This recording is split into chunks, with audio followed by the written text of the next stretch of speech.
do like, and just that at that moment I got a little nervous because I had to accept the fact, even though I've done it 100 times, it's it makes my heart flood every time when I really embrace the fact that God exists, because that's a huge truth. You know what I'm saying? And it changes your life. And in that moment, God was like, imagine someone who has believed their whole life. Because I got kind of nervous because I'm like, God, if you're not real, and something comes and just blows my world up and says that you don't exist, I don't have nothing to stand on. Like, I'm 33 and all I know is God exists, through the good and the bad and the ugly. But what if someone came and ripped? Luckily, it's true. But what if someone came and ripped that away from me? And then God was like, then Holy Spirit was like, imagine what it feels like for people who have believed their whole life that God doesn't exist, and whatever moment, whatever transaction, whatever happens in a moment, they realize that, oh, He do exist now, and it's like now they gotta the exact same way I would be distraught if I knew God, if something came along and was like God don't exist. It's the same way it is when someone who has believed their whole life that God doesn't exist, and now in a moment they have to embrace that He does. You know what I'm saying? And if that's not a burden.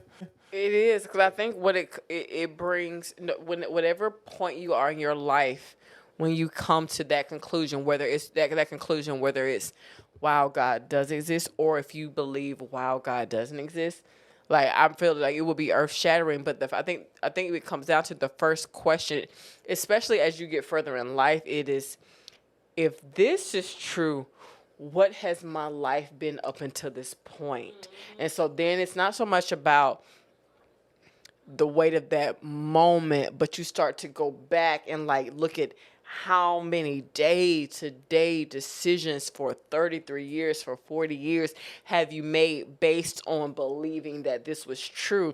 And if something comes up and you find out that this wasn't, you have to go back and reevaluate your entire life that was built on a foundation that this was true. And if something comes that says your foundation is faulty, then everything you've built on it comes into question. And could it come crumbling down?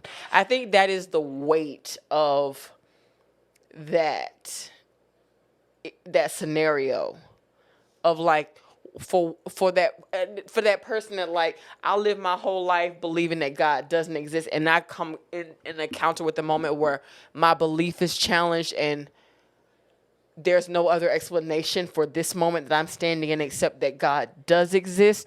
It's not so much, because that moment should be filled with gratitude and it should be an overwhelming sense of joy, but it also comes with it your whole prior life and your whole, that is based and built on a whole prior belief of the opposite thing. So I can imagine how earth-shattering that would be, not because of the moment, but because of my entire life up until that moment, and how long would it take to peel back every decision, every moment, every coincidence, every accident, every good thing, every crazy thing, every decision I made, every prompting. Was it mine? Was it God? Was it me? Was it Him? That could send you into a mental instability. Make you question reality. Yes. Like, yo. Yes, it can make you question reality, because there is a level of relation that the truth has to your experience.